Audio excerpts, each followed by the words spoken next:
Sergio, Hola ¿cómo Hugo. estás? Buenas tardes. Hola Hugo, buenas tardes, bienvenido. Muchas gracias. Gracias, Sergio, y gracias a todos ustedes por permitirme estar acá. Perfecto. Bueno, nuevamente muy buenas tardes a todos los participantes de esta sesión de Zoom. Esta sesión de Zoom es parte de una de las lecciones del Seminario Ecoturismo 1 de los estudiantes de cuarto año de la carrera Turismo Ecológico del recinto de Paraíso, sede del Atlántico de la Universidad de Costa Rica. También nos acompañan estudiantes de otras generaciones de la carrera y algunos invitados externos al curso y a la universidad, pues con el objetivo de que podamos aprovechar esta experiencia, que la carrera pueda hacer un poco de extensión y bueno, pues que todos aprendamos y que haya un intercambio de conocimientos que nos permite la tecnología. Don Hugo es profesor de turismo sostenible en Bolivia y es especialista en aviturismo y manejo de áreas protegidas y es egresado de la Universidad para la Cooperación Internacional. Hugo hizo su maestría en la UCI y desarrolló su proyecto de investigación acá en Costa Rica y hoy nos va a compartir la experiencia y un poco del trabajo y su percepción y proyecciones sobre su país, Bolivia, en el marco de la actividad de ecoturismo en el país suramericano, retos, oportunidades y algunas reflexiones profesionales. La charla va a ser más o menos de 45 a 50 minutos y vamos a colocar las preguntas en la cajita de comentarios del chat y al final vamos a retomarlas y al final también vamos a abrir un pequeño espacio para quienes quieran hacer las preguntas pues en el momento o agregar un comentario. Entonces, don Hugo, bienvenido. Gracias por la oportunidad y somos todo oídos.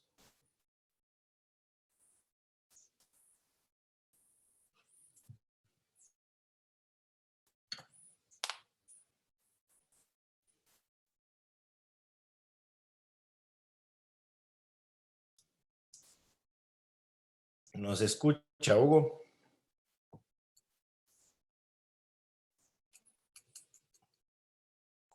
Creo que lo perdimos un momento.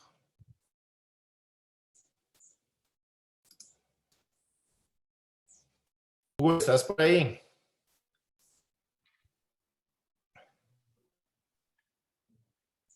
Ok. Aló, perdón, ¿me escuchan?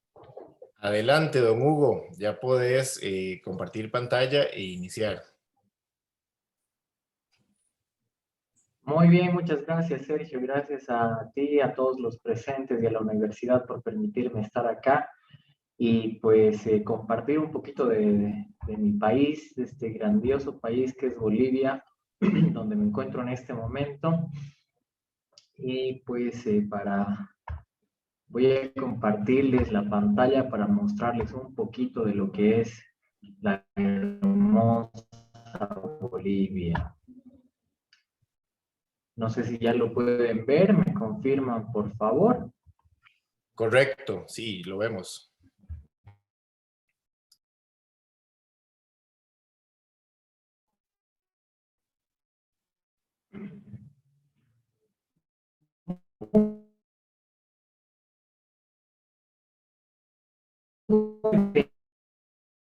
Bueno, yo voy a hablarles un poquito acerca del ecoturismo y por qué visité Sudamérica. De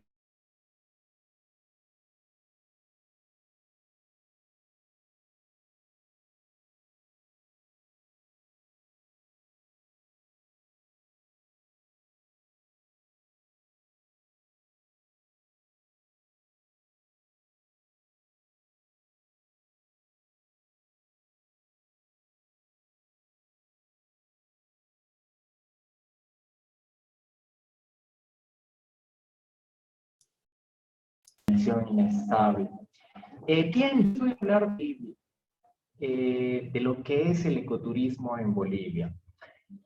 En este maravilloso país que es Bolivia, que está en el corazón de Sudamérica. Y les voy a invitar a que en un futuro puedan visitar este país y por qué deberían visitarlo, qué es lo que tenemos de interesante en Bolivia.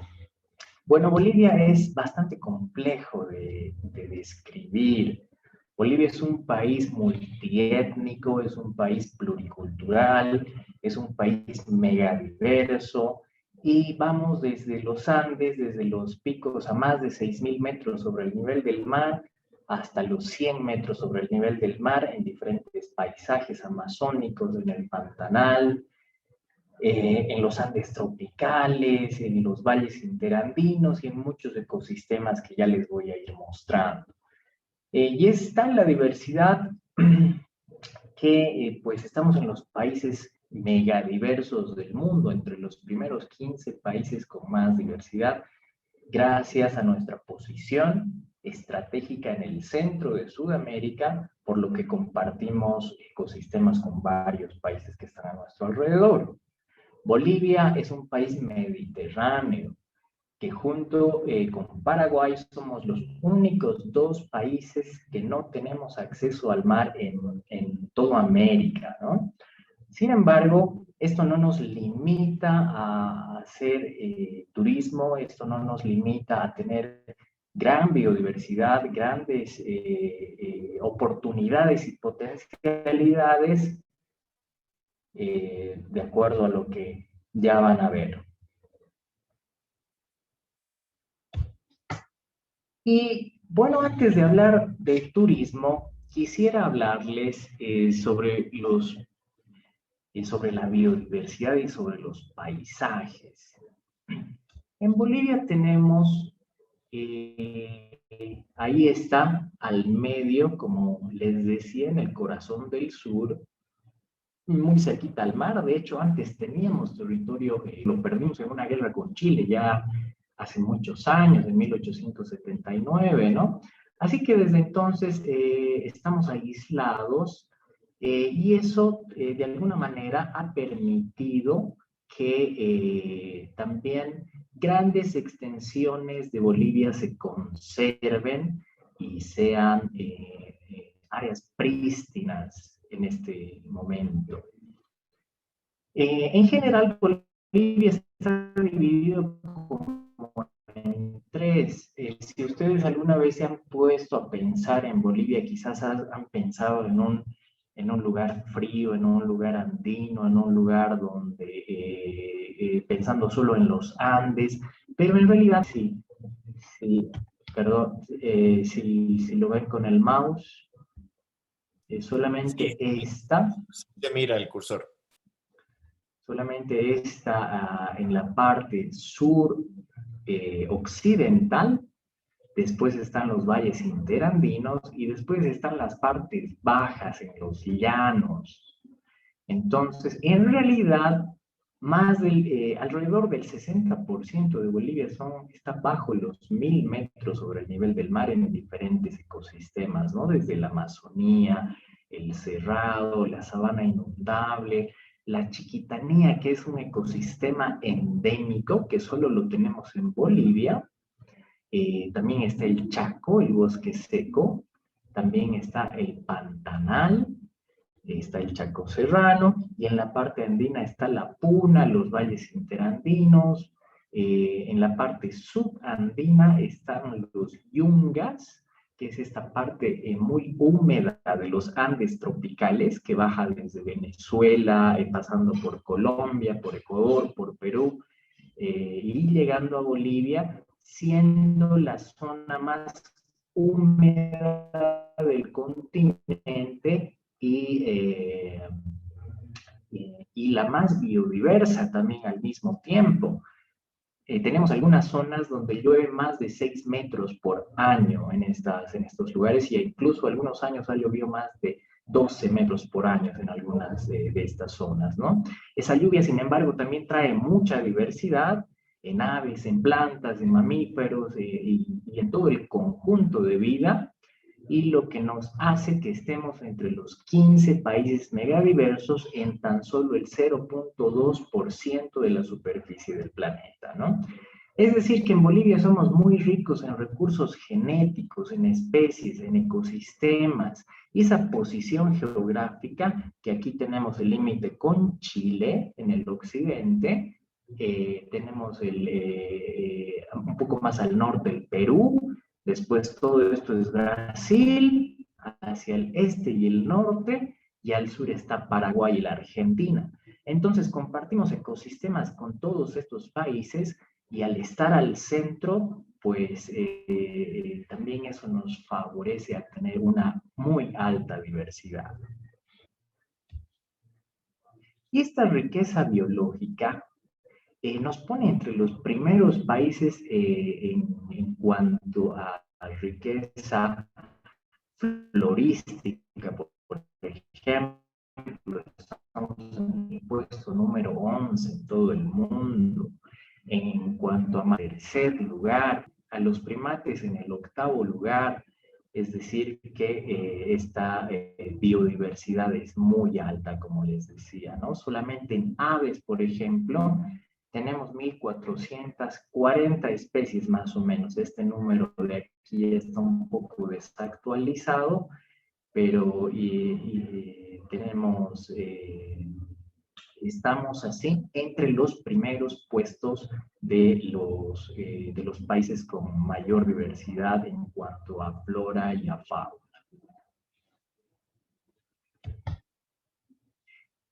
Y brevemente les explico por regiones cómo es esta diversidad biológica o este paisaje también.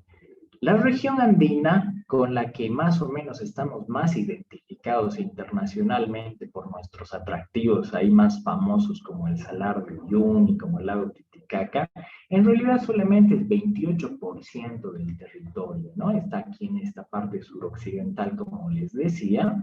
Es un clima seco, es frío, está la puna, que ese es el ecosistema de las alturas, denominado.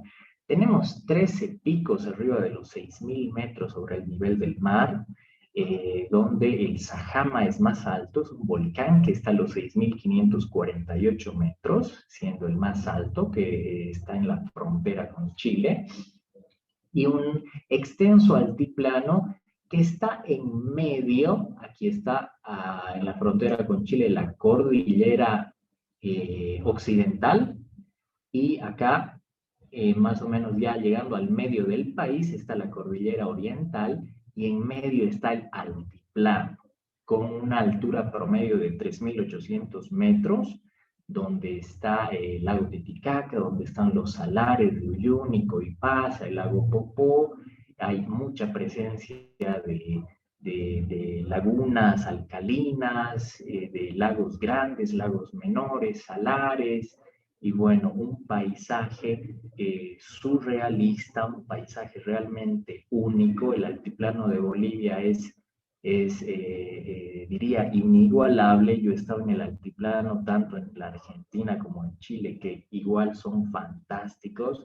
He recorrido en bicicleta el altiplano de los tres países y no por ser boliviano, pero digo que la parte más linda del altiplano en América está en Bolivia. Tenemos lagunas que son los sitios de anidación más importantes para los flamencos en América, por ejemplo.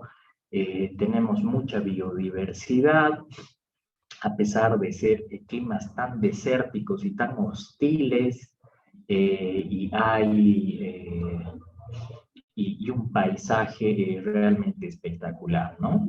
Eso por parte de la región andina.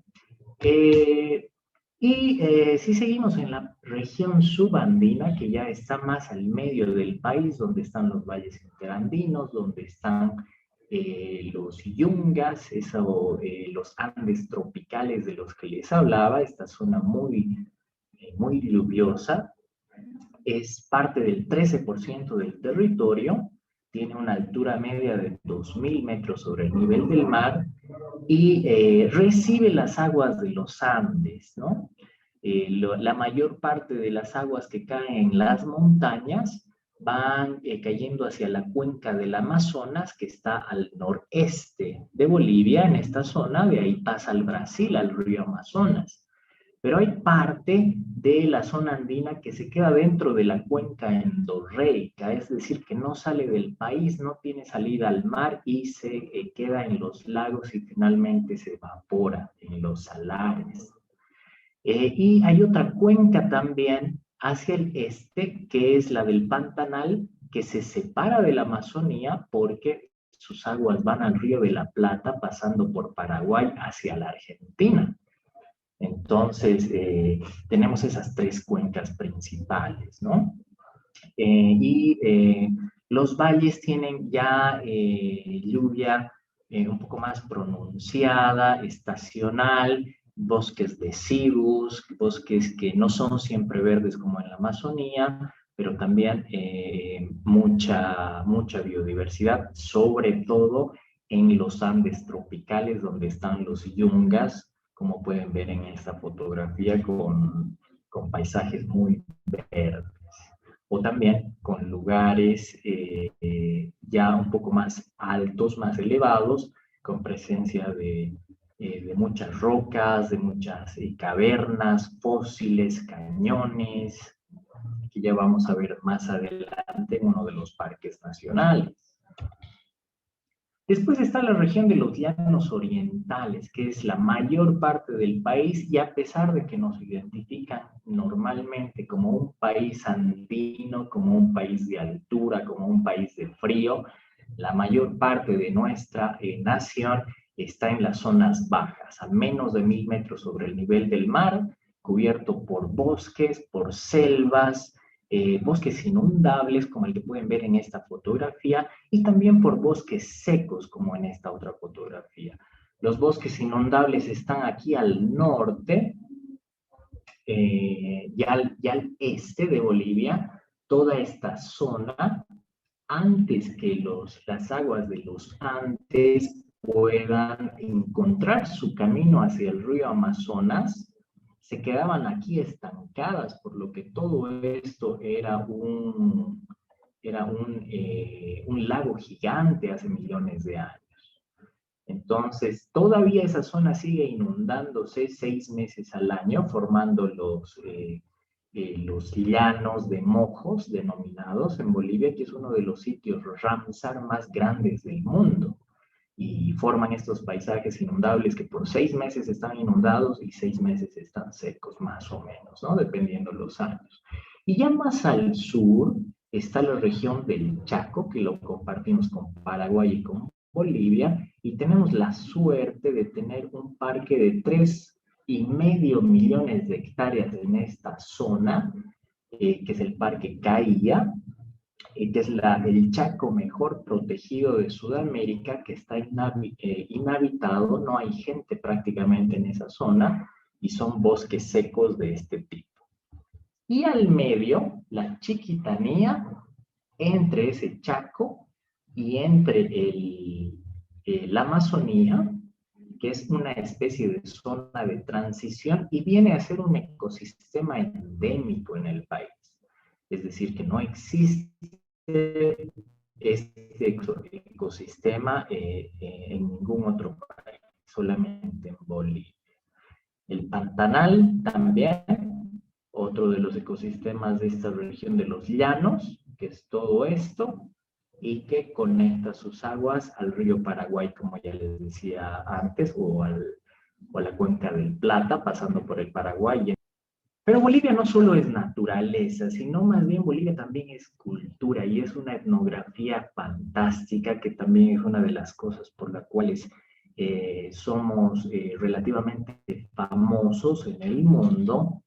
Y es porque en Bolivia tenemos la mayor población indígena en América. Ustedes están cerca de Guatemala, ¿verdad? Ahí que muchos costarricenses escucho que están tan sorprendidos por el indigenismo que hay en Guatemala, pero nosotros tenemos más del 20% todavía de la población indígena de la que tiene Guatemala. es más del 62% de nuestra población es indígena. Y pueden ver aquí en el mapa la distribución. La mayor parte es quechua y aymara, en la parte otros grupos, en la parte de los llanos orientales. Están los guaraníes también, que es otra cultura dominante entre Paraguay y Bolivia. Están los chiquitanos, los ayoreos, y algunos grupos muy pequeños que desafortunadamente están en peligro de extinción, ¿no? Ya quizás se están perdiendo sus lenguas muy rápido. De hecho, para tratar de rescatar estos idiomas y estas lenguas, se los han declarado como idiomas oficiales, y tenemos 36 grupos étnicos en el país, ¿no? Lo que es un orgullo para nosotros por todavía conservar esta riqueza cultural, pero sin embargo se está perdiendo aceleradamente desafortunadamente. Y tenemos muchos, y casi todos ellos, como podrán ver, son culturales. Está la ciudad de Potosí, que en el siglo XVI estuvo entre las ciudades más ricas del mundo, porque de ahí se extraía la plata para exportar a Francia y a España, que eran Portugal, que eran las potencias por entonces. Cuando en la época colonial, por supuesto, están las misiones jesuíticas que ya posteriormente en el siglo XVII, en el siglo XVIII, estuvieron presentes en Brasil, Paraguay, Bolivia, Argentina, y dejaron un legado cultural muy importante que hoy es patrimonio de la humanidad. Está la ciudad histórica de Sucre, que es la capital de Bolivia, por si acaso. Sucre, no, muchos piensan que la capital de Bolivia es La Paz, pero en realidad es Sucre. Está el fuerte de Samaipata, que es un sitio arqueológico de suma importancia que fue ocupada también por los incas y por otras culturas anteriormente en el departamento de Santa Cruz. Está el Parque Nacional Noel Quef Mercado, que es el único natural de todos estos, a pesar de que tenemos tanto patrimonio natural de tanta importancia internacional, el único reconocido por la UNESCO es el Parque Noel Quef Mercado. Y yo creo que deberíamos tener muchos más hasta el momento. Después, otro sitio arqueológico, Tiahuanaco, como ven en la fotografía, que está ubicado en el departamento de La Paz, es un centro espiritual y político de la cultura Tiahuanaco, que es muy anterior a la cultura incaica, ¿no? Hablamos aquí de 1400 años antes de Cristo, por lo que es muy anterior a la cultura incaica. Después están los caminos de los incas, o Capañán en idioma aymara, que es el sistema vial andino. También están los patrimonios inmateriales, como el Carnaval de Oruro, que está considerado, aquí pueden ver una fotografía de cómo es el carnaval, la riqueza de los disfraces, la riqueza de las danzas. Está considerado internacionalmente entre los 3 mejores carnavales del mundo, junto con el de Río de Janeiro y junto con el de Venecia de Italia. También está la cosmovisión de los Cayaguayas, que es un grupo de médicos naturistas de los Andes que tienen un sistema de vida particular y que son naturistas, médicos naturistas, ¿no? Y así diferentes fiestas, diferentes festividades, como el de Ichapequene Fiesta, que es de los llanos de Mojos en las partes bajas, o el Puglia y el Ayarichi, que es ya de las partes más altas, una mezcla de música, danza, de artesanías, de tejidos, que han hecho de que sea patrimonio de la humanidad, ¿no? Y fuera de estos patrimonios, claro, tenemos muchos otros nacionales y muchos otros que están todavía postulándose para ser reconocidos por la UNESCO. Pero con esto lo que quiero decirles es que estamos reconocidos internacionalmente, sobre todo por la importancia de nuestro patrimonio cultural. Y no tanto así, nuestro patrimonio natural pasa todavía desapercibido, pero se ha estado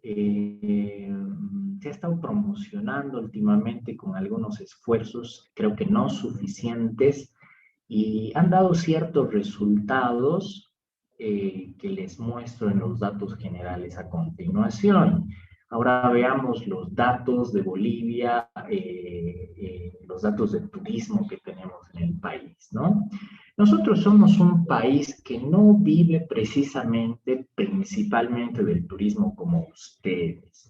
Vivimos sobre todo desde la explotación del gas natural, de los minerales y de los hidrocarburos. Nuestra principal exportación es el gas natural, con casi 3 millones de dólares, y que lamentablemente le queda muy poco tiempo a este, ¿no? Es un recurso no renovable, como sabemos, y los expertos nos dicen que nos queda 5 a 7 años de gas todavía, por lo que el gobierno está desesperado buscando, invadiendo parques nacionales, invadiendo zonas naturales, buscando más gas, pero cada vez se encuentra menos. Pero bueno, todavía sigue siendo nuestra principal exportación que dentro de poco va a morir. Después están los minerales como el oro, el zinc, la plata, el estaño, el plomo y joyería, algo de industrialización de esos minerales.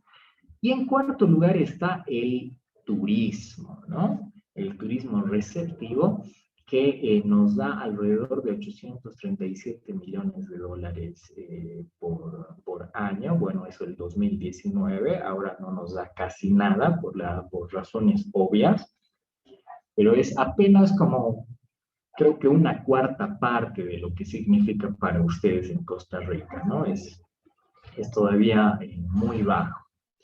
Y otra de las principales exportaciones es la soya y sus derivados, que también nos ha estado ocasionando serios problemas ambientales, porque la soya se ha estado cultivando en extensas, a través de la agricultura extensiva, y hay alrededor de 1,5 millones de hectáreas de soya que ha estado acabando con varias áreas del bosque en las tierras bajas. Y bueno, esa es la economía en resumen de cómo vivimos en Bolivia, de qué vivimos en este país. Y en cuanto, siguiendo con los datos del turismo, hemos llegado a tener un crecimiento más o menos equilibrado. Estos son datos del turismo receptivo.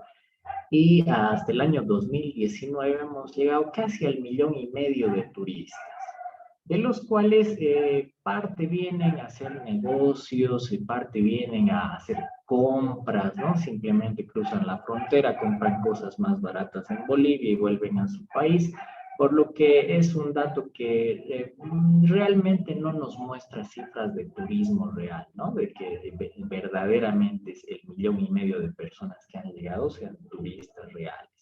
A veces vienen simplemente por trabajo o por negocios. Y eso cómo bajó drásticamente del 1,5 millones a 376,000 el año pasado, y este año menos todavía. Aún no hay datos al respecto, pero seguimos bajando por el tema viral, ¿no? Entonces eso ha significado un gran retroceso para el turismo, desafortunadamente. La mayor parte de nuestros turistas, esto con datos hasta el 2019, hasta antes del COVID, entran por carretera, por vía carretera, ¿no? El 70% aproximadamente. Esto también en gran medida porque estamos entre un corredor internacional que parte del Cusco en el Perú, una de las maravillas naturales o culturales del mundo, y finaliza en San Pedro de Atacama, ¿no? Entonces, ahí en medio está Bolivia, y entrando por Perú o entrando por Chile o también por la Argentina, pues pasan por este corredor internacional. Es decir, que por eso la mayor parte de la gente entra por vía carretera, apenas el 30% entra por vía aérea, lo cual quiere decir también que el turista que viaja en bus es de menor capacidad de gasto que el que viaja por el aire, por supuesto, ¿verdad? Entonces, de ese, más o menos, solamente el 6%, como indica este otro gráfico, de los turistas que llegan vienen organizadamente con agencias de viaje desde su país, ¿no? O los demás son exploradores individuales o son mochileros. El primer emisor principal de turistas que tenemos en Bolivia es la Argentina, seguido por el Perú, seguido por el Brasil, eh, Chile, está también Estados Unidos, con ya mucho menos turistas, que lamentablemente desde hace unos años les pedimos visa a los estadounidenses, un poco una política de revancha que tiene nuestro gobierno neosocialista, un gobierno populista que ha estado más bien afectando a las condiciones de turismo que tenemos, que hemos podido desarrollar hasta el momento en el país. Y bueno, a pesar de que se les pide visa, igual siguen llegando, pero antes llegaba mucho más, ¿no? Siendo el país también que gastaba más en promedio en sus viajes. Pero la mayor parte de estos argentinos, peruanos, brasileños que llegan tienen mucho menor capacidad de gasto, gastan, casi no gastan en esparcimiento y gastan en lo básico, ¿no? Aquí tenemos algunos datos del gasto y permanencia. El gasto promedio diario es apenas de $61 que tenemos de los turistas internacionales, ¿no? Eso es como que menos de la mitad del gasto promedio que tienen ustedes, ¿no? O creo que un poco más de la tercera parte. La permanencia de días es 9, más o menos. Y los principales turistas, como veíamos, los argentinos, apenas gastan $52 al día. Un gasto muy bajo en comparación al resto de los países latinoamericanos. Y hay incluso otros turistas que gastan menos aún, como los israelitas, que gastan $36 al día apenas, ¿no? Los estadounidenses son los que gastan más, con casi 150, seguidos con los del Reino Unido, con un poco más de $90, que justamente coinciden con nacionalidades que vienen interesadas sobre todo en hacer ecoturismo, en visitar áreas protegidas, en hacer observación de fauna, en visitar proyectos para la conservación, que es un poco lo que deberíamos concentrarnos, pero lamentablemente no recibimos tantos turistas de este tipo de perfil, ¿no? La mayor parte de nuestros servicios turísticos están enfocados al turismo de los drifters, de los mochileros, y ofrecen servicios así como muy baratos. Bolivia es un país muy barato en comparación con Costa Rica, entonces por eso aprovechan muchos mochileros para venir acá. Y bueno, vamos a ver un poquito de nuestros atractivos principales, dónde se hace ecoturismo. Pero ecoturismo un poco entre comillas, ¿por qué? Desafortunadamente, nuestro atractivo estrella, del que seguro han escuchado, el Salar de Uyuni, hasta el momento no es un área protegida y no se está cuidando muy bien. Hay diferentes razones por las cuales el gobierno no quiere declararlo área protegida, porque también es una reserva de litio y es la reserva de litio más grande del mundo. Y por lo que al gobierno le perjudica que sea un área protegida, ¿no? Porque le da prioridad a la minería que al turismo, desafortunadamente. Y bueno, este salar se empezó a hacer famoso ya hace muchos años. Incluso Neil Armstrong, cuando fue a la Luna el año 69, pudo ver desde el espacio y se preguntaba, ¿qué es esa mancha blanca tan grande? Y él no sabía contestarse en ese momento, ¿no? Pero volvió al planeta y lo visitó unos años después. Visitó el Salar de Uyuni y pues ahora es nuestro atractivo estrella. En la foto izquierda lo pueden ver en la época seca y en la época de lluvia, que es un espejo gigante donde a veces no se divisa el cielo de la tierra. Y en 2019 fue galardonado como el mejor atractivo turístico natural de Sudamérica por el World Travel Awards y recibe más de 300.000 turistas cada año, recibía más bien hasta el 2019, ahora ha bajado al menos en un 70% ese número. Son más de 10.000 kilómetros cuadrados, imagínense un 10-11% de la superficie de Costa Rica que está cubierta solamente de sal. Es solo sal, sal, sal, sal. Un mar infinito de sal. Yo crucé en bicicleta este salar, me tomó 2 días cruzarlo, por lo que ya se imaginan su extensión más o menos. Está a 3.650 metros sobre el nivel del mar. Es el lugar más plano del mundo. Tiene como 150 kilómetros de ancho y en esos 150 kilómetros apenas hay un desnivel de 30 y 40 centímetros. Tiene una profundidad de 120 metros de sal, bueno, que está en realidad compuesta por diferentes capas, ¿no? Hay capas de barro, capas de salmuera, porque dependiendo de los diferentes periodos, se iba inundando, se iba secando y pues dependiendo de los factores climáticos, pues se formaba con sal o se formaba con arena, ¿no?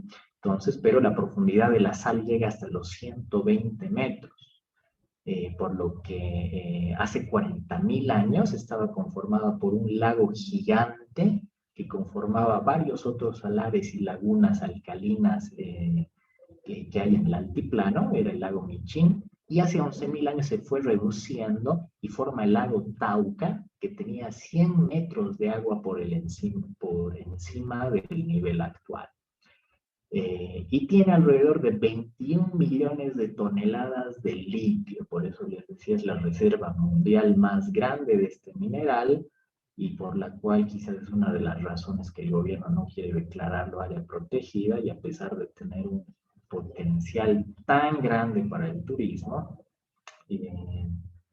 pues ahí seguimos luchando entre definir si seguimos con turismo o destruimos el lugar haciendo minería.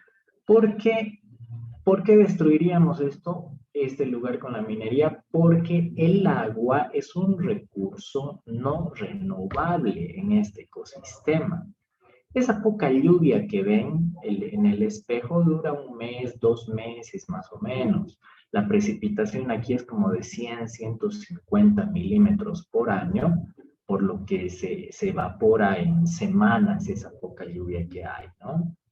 Y el agua que se utiliza tanto en el uso doméstico, en las casas, en las comunidades indígenas que hay alrededor, como en la minería, proviene de glaciaciones del subsuelo de hace 8.000, 10.000 años y que se están acabando esas aguas del subsuelo por minerías, por actividad minera, sobre todo porque hay una mina de plátano muy lejos del salar, hipergigante, que consume millones de litros de agua por hora, ¿no?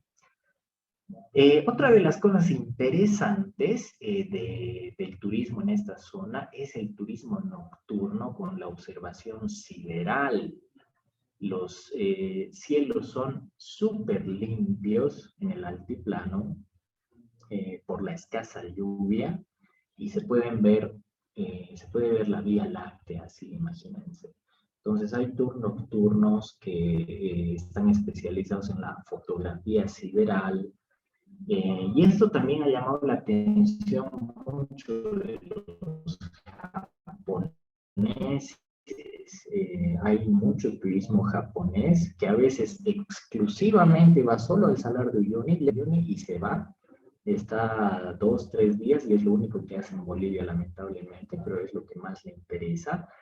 Porque en la cosmovisión japonesa, eh, cuando mueren, ellos van a un lugar donde no distinguen el cielo de la tierra. Y eso un poco nos recuerda a esta fotografía, ¿no? Donde está uno en un paisaje surrealista, como si estuviera flotando, y el japonés piensa que al morirse va a ir a un lugar más o menos así.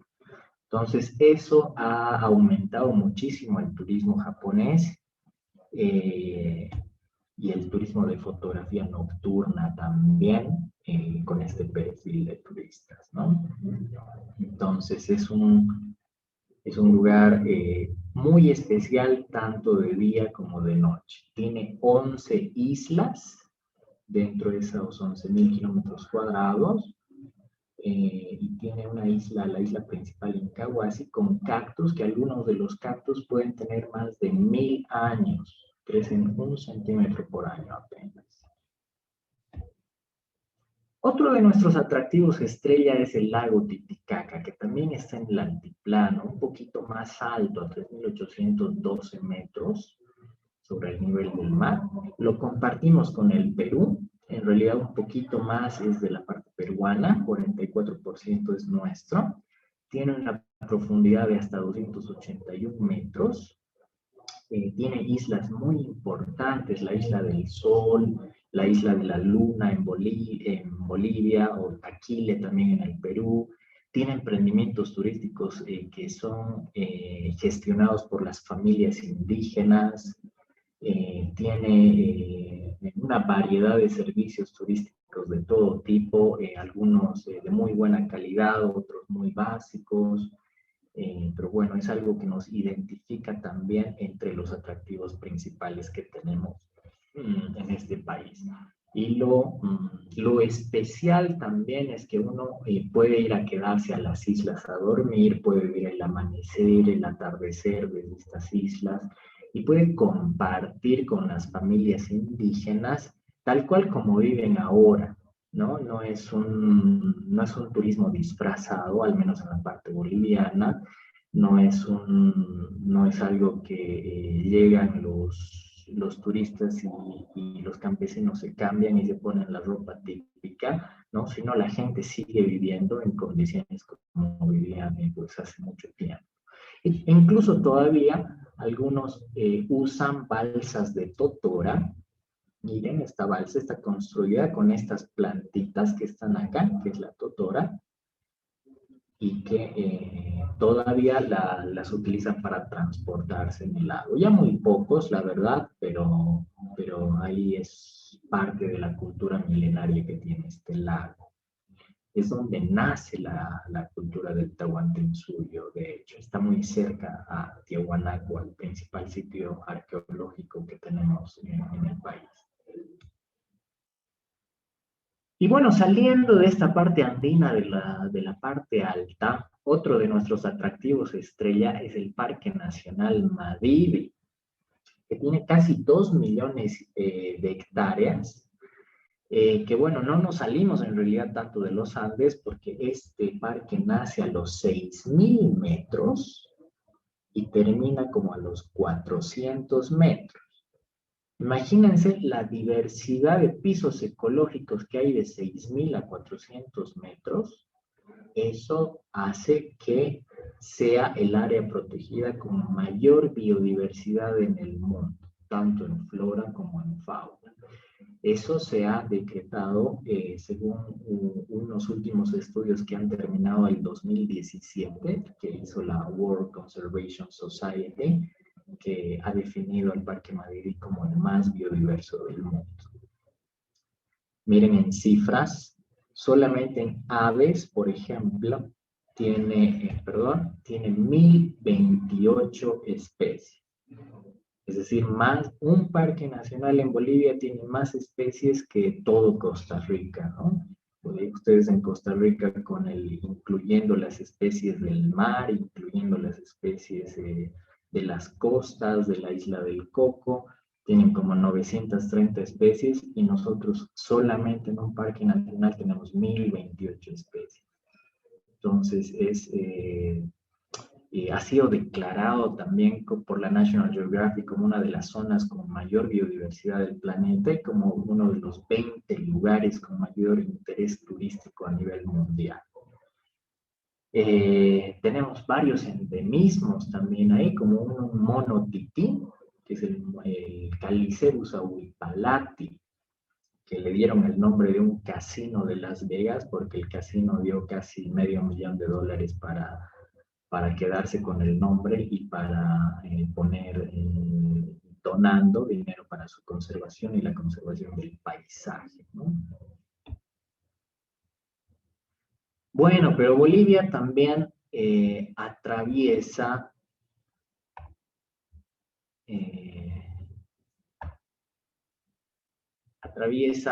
serios problemas ambientales. Realmente bien serios. Estamos entre los países que tienen mayor pérdida de bosque primario.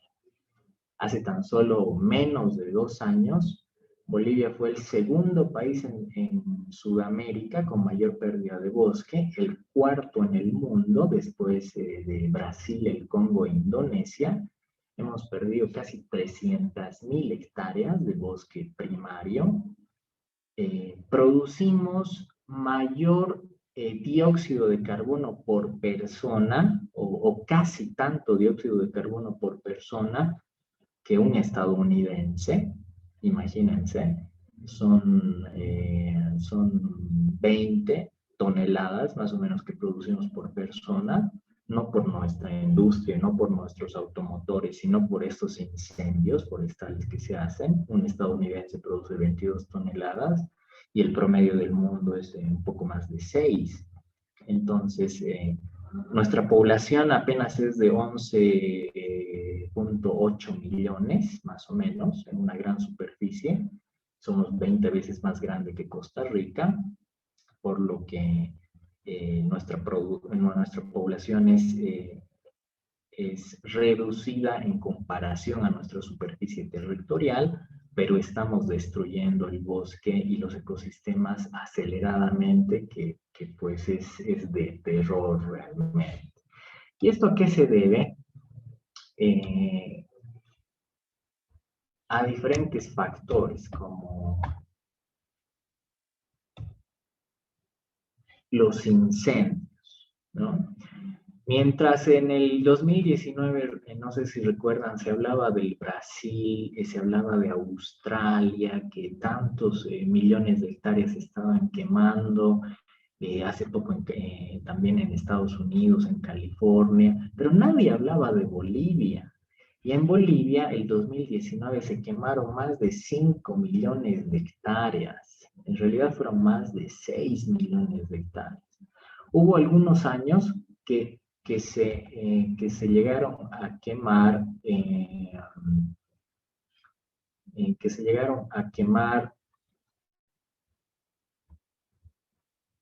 casi 10 millones de hectáreas, el 2010, que esto también depende de los fenómenos, del fenómeno del Niño cuando es muy seco el año.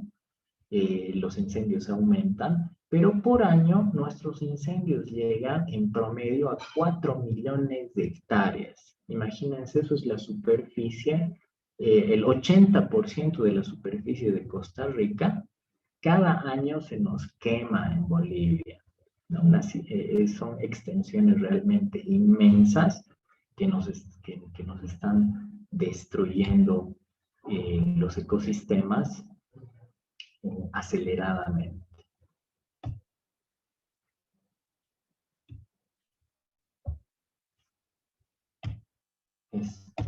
No puedo cambiar la diapositiva, no sé por qué, se me tranca.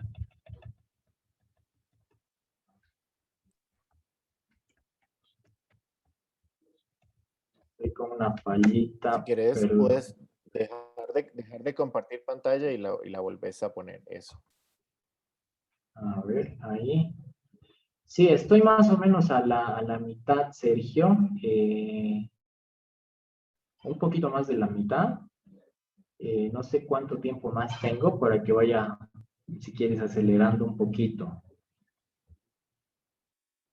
Pues nos quedan como unos 15, 20 minutos.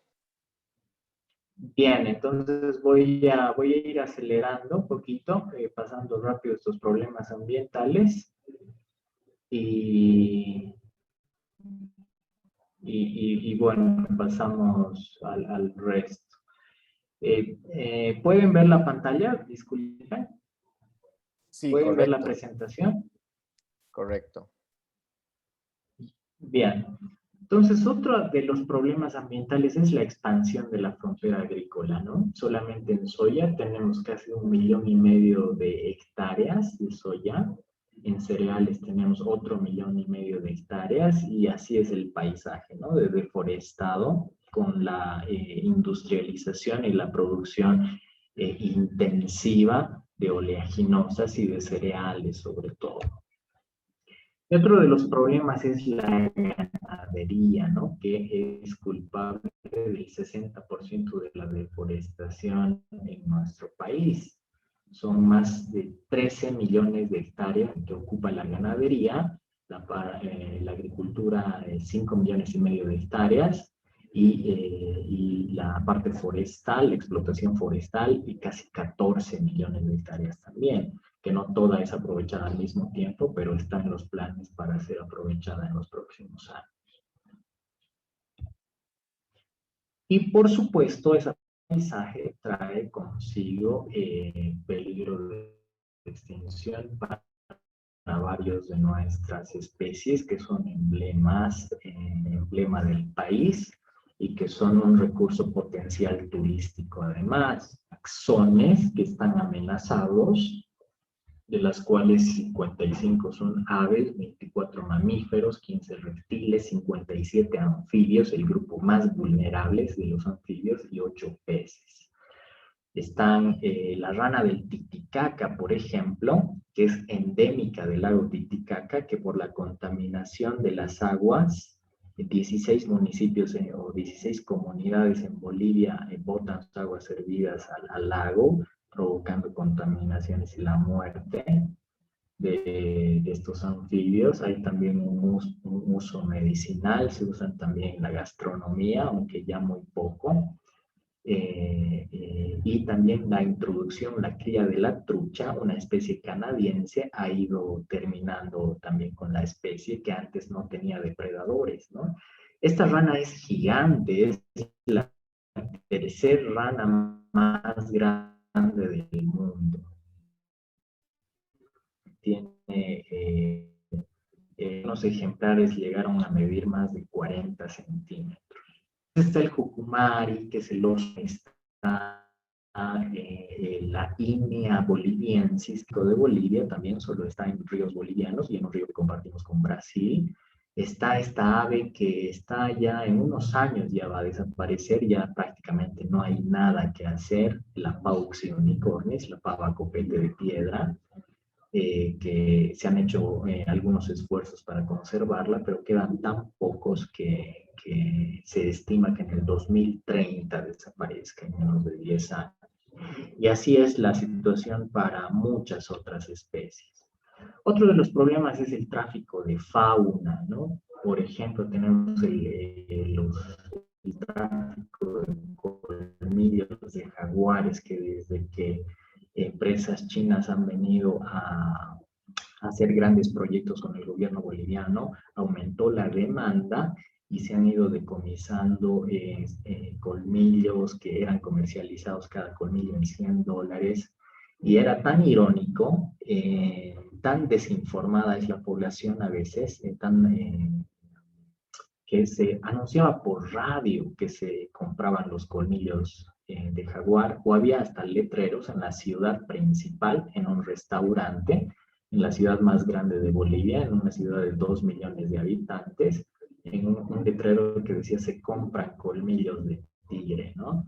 Y justamente al propietario de ese restaurante, en el 2018, se le decomisaron 184 colmillos, aún son masas bien grandes que tenemos, ¿no? Otro es las represas hidroeléctricas que se han planificado hacer represas tan grandes. Imagínense, este es el lago Titicaca y en la parte subandina se pretendía hacer una represa como de una tercera parte del tamaño del lago Titicaca.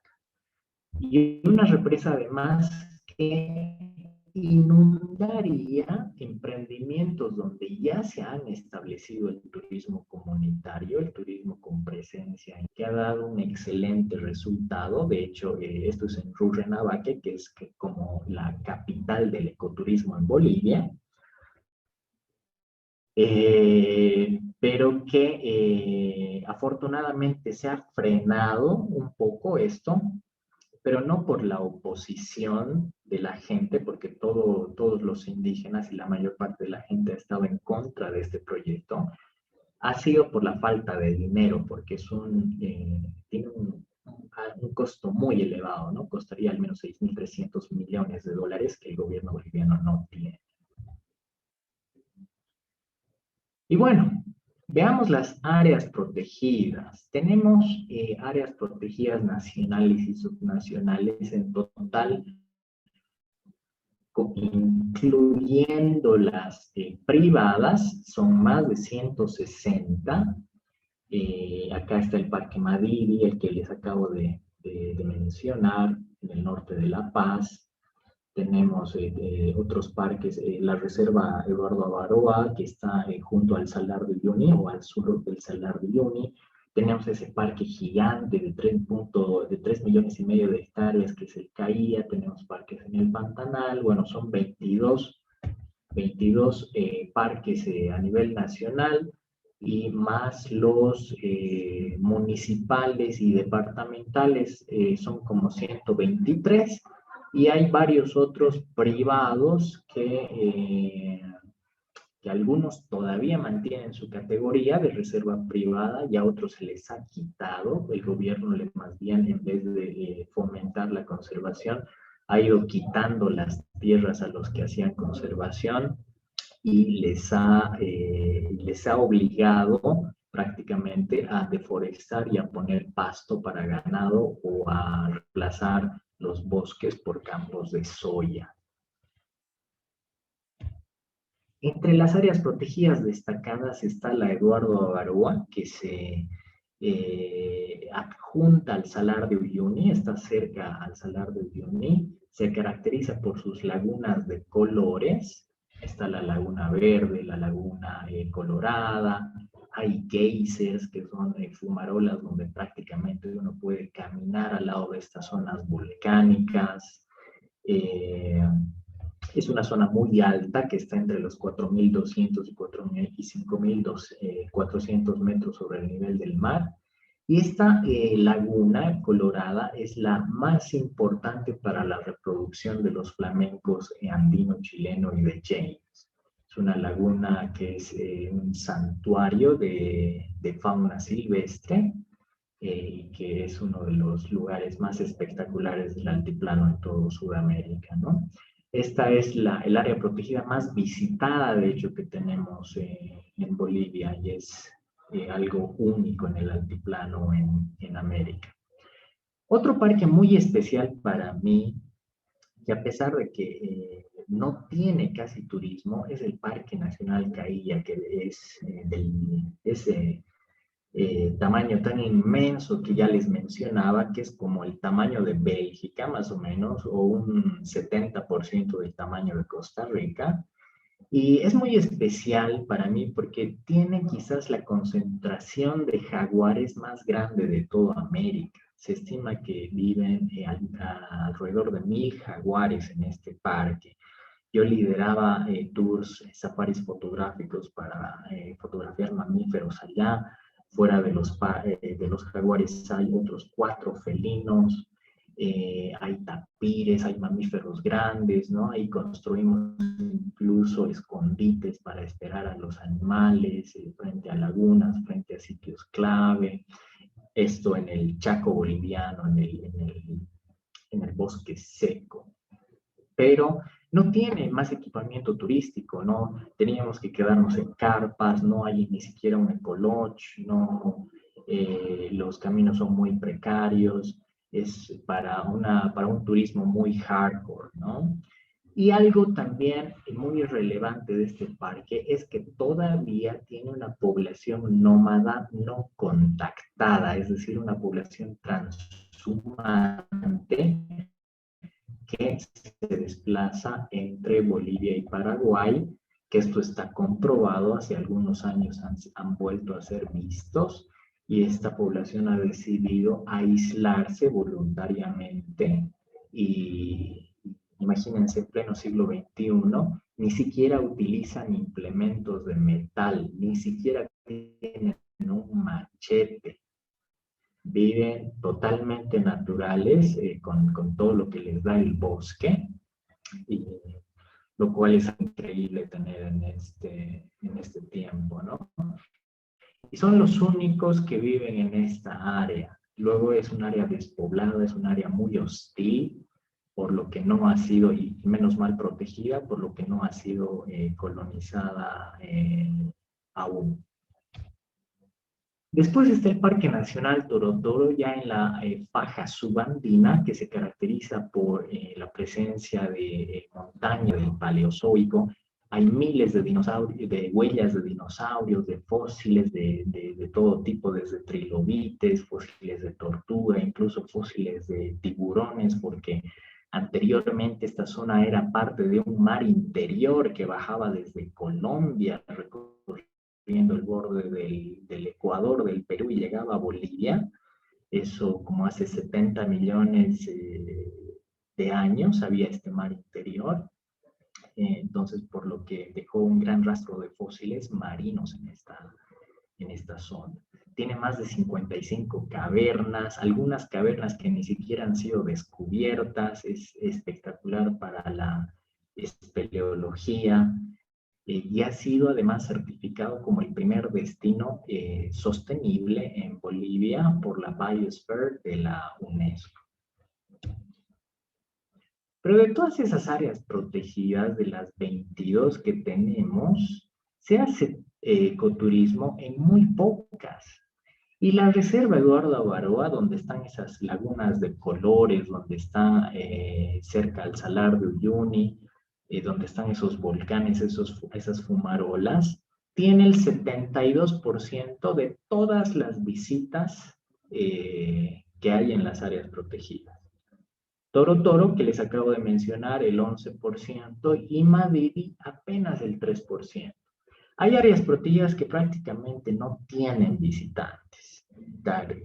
Tariquia, Noel Kempf Mercado, que es patrimonio natural de la humanidad. Miren, 19 turistas en 2019. Siendo patrimonio natural de la humanidad, apenas 19 turistas por no tener condiciones de infraestructura y equipamiento. Y bueno, de todo el turismo que se hace en el país, solamente el 13.5% visitan áreas protegidas, lo que lo que es una contradicción porque el turista que viene a Bolivia viene motivado a ver naturaleza, motivado a ver fauna, motivado a ver áreas protegidas. Sin embargo, por la escasez de servicios turísticos y por la falta de condiciones de las facilidades, es que no puede visitar tantas áreas y tanto patrimonio natural y tanta riqueza que tenemos en el país, ¿no? Pero no solo las áreas protegidas son parte de ese sistema de las áreas protegidas como tal, sino hay otras áreas que son también administradas por los indígenas, por tierras comunitarias. Son hábitats de estas comunidades indígenas donde ellos mantienen sus propias formas de organización económica, social y cultural, siendo compuestas por comunidades, mancomunidades, ¿no? Y hay gran extensión, como pueden ver en el mapa, es de propiedad comunal, de propiedad comunitaria.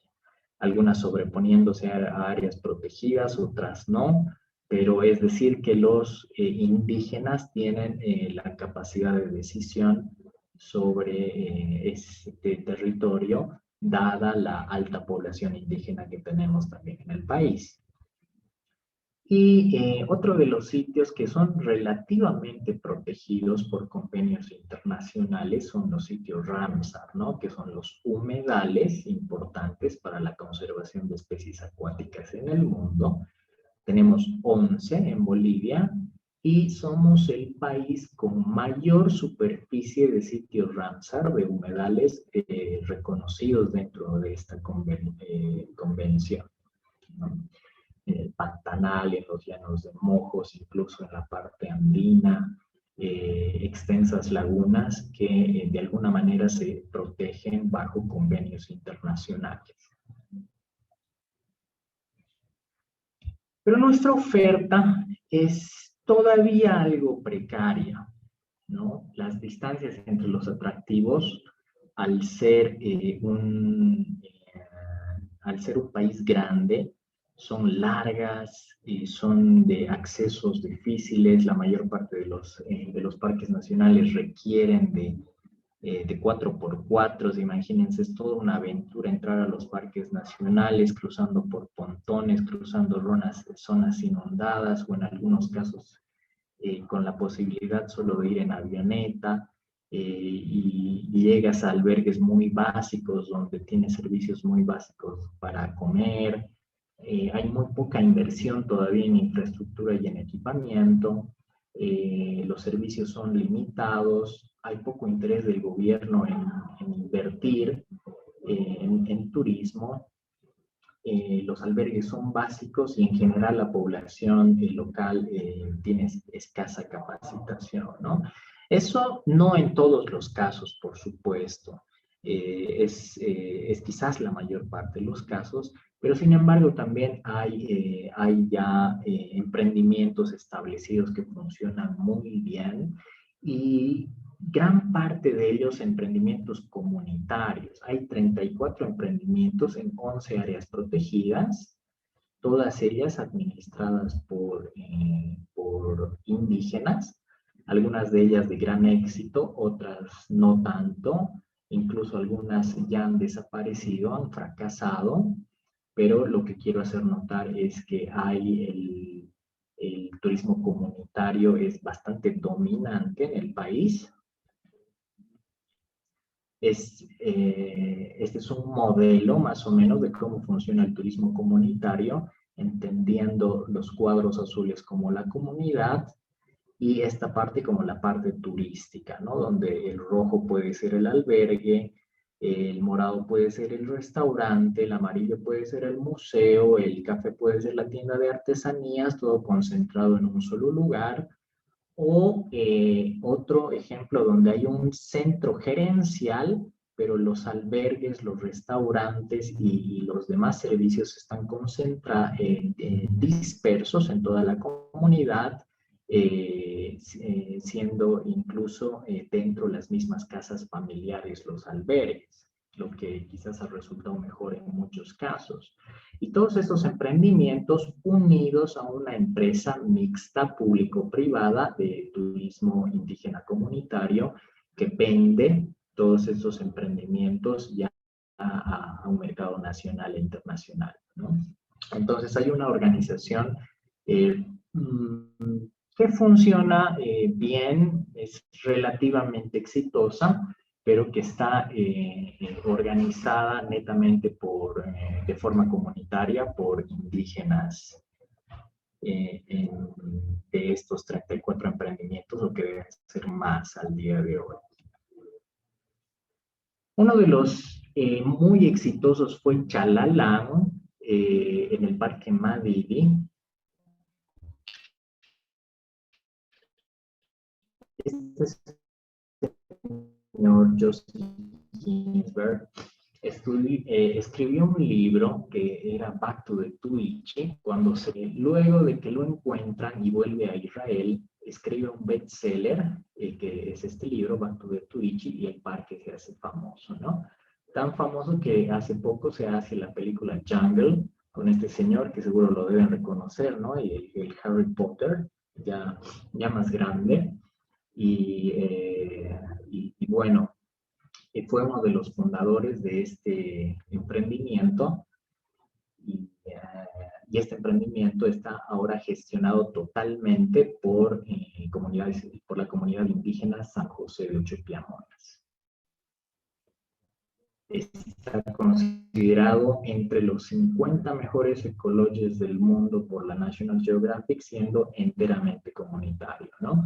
Tiene guías altamente capacitados. Estos días he tenido la fortuna de pajarear, de ir a observar aves con Sandro Valdés, que es este señor de acá, que es un experto en aves, que ha sido guía de Chalalán, que bueno, lo que quiero decir es que tiene excelentes guías naturalistas, indígenas, multilingües, que no han perdido su identidad cultural, y que se han adaptado a las exigencias del mercado internacional de alta capacidad de gasto. Este proyecto, sin embargo, ha costado bastante dinero, ha costado $1,5 millones. Para Bolivia eso es muchísimo, lo cual lo hace a veces un poco difícilmente replicable en muchos sentidos, ¿no? No todos tienen esa cantidad de dinero y las ONGs normalmente no pueden aportar tanto dinero para emprendimientos de este tipo. Después hay iniciativas privadas. Hace pocos años se ha estrenado un Luxury Lodge, que es un lodge de lujo espectacular, de alta calidad, un glamping de lujo, con casi cero impacto ambiental, apenas con 8 domos, que son las habitaciones, con gastronomía gourmet de primer nivel aplicada con ingredientes locales. Realmente comer ahí es toda una experiencia, no es solamente comer, el comer mismo es una experiencia, de $1,000 por noche, y es la única oferta de lujo que existe en toda esa zona. Después todo lo demás es casi básico. Aunque uno de los emprendimientos es las empresas Taika, que se ha fusionado, ha sido privada y comunitaria, donde la parte privada ha aportado con inversión, con conocimiento, sobre todo en comercialización, la comunidad ha aportado con el trabajo, con el conocimiento local. Ha habido una transferencia de conocimientos por ambos lados. Gran trabajo para las comunidades fue en mitad privada y mitad comunitaria, es decir, que se repartían las ganancias en mitad y mitad entre comunidades y empresa privada. Ahora es enteramente comunitaria, una vez que pasó la comunidad todo ese proceso de aprendizaje para ser autónomos, ¿no? Es decir, hoy tienen la capacidad para ser autónomos y para llevar adelante el proyecto y lo están haciendo muy bien, aunque con la crisis, claro, han reducido tremendamente sus ingresos, ¿no? Así que el ecoturismo está muy subutilizado a pesar de que tenemos un gran potencial. La mayor parte de la gente viene con intereses para la naturaleza, mucho más que para la cultura. Viene muy interesada en visitar a parques nacionales, lagos, ríos, observación de fauna, aprender de la naturaleza, observar flora, observar aves, y apenas el gasto por nuestra falta de ofertas para excursiones, para tours, apenas el gasto es de 12.6% en esto. Gasta mucho más en alimentos y bebidas, mucho más en transporte, hasta en vestimenta gasta más que, o casi igual que en esparcimiento, ¿no? Porque todavía nuestra oferta es un poco deficiente para todos estos atractivos tan relevantes, que en realidad son recursos turísticos todavía no convertidos en atractivos porque no tienen los suficientes servicios. Así es que tenemos un potencial ahí en las áreas protegidas todavía un poco escondido, un poco desapercibido. Podemos hacer escaladas en esos 13 picos de más de 6.000 metros. Tenemos una ruta de bicicletas en uno de los caminos más famosos en el Death Road, con precipicios de más de 1,5 kilómetros por paisajes espectaculares, empezando en los nevados y terminando en la selva. Tenemos rafting en Yungas y en Amazonía, caminatas y hikings en los Andes, un potencial muy grande para la aventura que está siendo muy poco aprovechado actualmente. También un gran potencial para la observación de fauna y los safaris fotográficos. Todavía tenemos, a pesar de tantas amenazas ambientales, extensas áreas prístinas que todavía ni siquiera han sido exploradas, parques nacionales que no están invadidos por el turismo masivo, un país megadiverso con un gran número de especies de flora y fauna, especies endémicas como en peligro de extinción y áreas con gran potencial para la fotografía de diferentes animales, ¿no? Y lo estamos apenas subutilizando. Y en cuestión de aviturismo, tenemos 13 especies de guacamayos. Somos el país con más guacamayos en todo el mundo. 2 de ellos son endémicos. En Bolivia no le decimos lapa, le decimos paraba. Esta es la paraba frente roja y la paraba barba azul, ¿no? Y en un solo parque nacional tenemos 1,028 especies, imagínense. Y este tipo de turismo, el turismo del high-end market, de estos naturalistas, gastan muchísimo más que un turista convencional, ¿no? Ese convencional que gasta $60 por día y el naturalista, el observador de aves, que puede gastar hasta $430 por día en Bolivia y puede quedarse hasta 3 veces más del promedio, ¿no? Entonces, es lo que buscamos. Es el tipo de turismo que queremos gestionar en el país y que estamos algunos tratando de promover, ¿no? Esta es una comparación de operadoras especializadas, por ejemplo, para el birdwatching.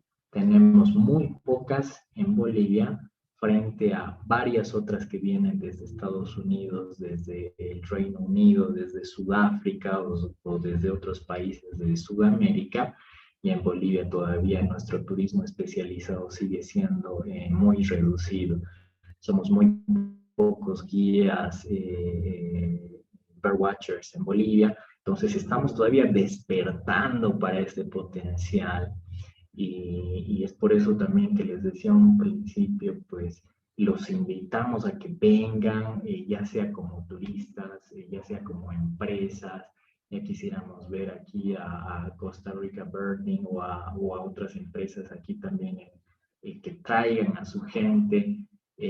Ustedes como líderes en ecoturismo pueden empezar a trabajar también, hacer alianzas con empresas de Bolivia y pues hacer crecer este turismo que está siendo subutilizado en nuestras áreas protegidas y de esa forma ayudarnos a conservar nuestros ecosistemas. Creo que el ecoturismo es una de las estrategias más acertadas para conservar los ecosistemas y esperemos que en Bolivia podamos seguir adelante con esto y podamos contribuir a la conservación del paisaje a través del ecoturismo. Bueno, muchas gracias a la universidad, gracias a Sergio, a Costa Rica Birding Hotspots, a la Mesa Nacional de Aviturismo de Costa Rica. Y pues Bolivia los espera, espero verlos por acá, espero que puedan darse un paseo a este lugar tan maravilloso. Es una pequeña muestra apenas que les he podido hacer y pues muchas gracias Sergio por esta oportunidad. Muchas gracias, Hugo. Un montón de información, pero bien categorizada y nos deja esa idea de que Bolivia es mucho más allá del Salar de Uyuni o lo que generalmente vemos desde el exterior. Aquí tenemos varias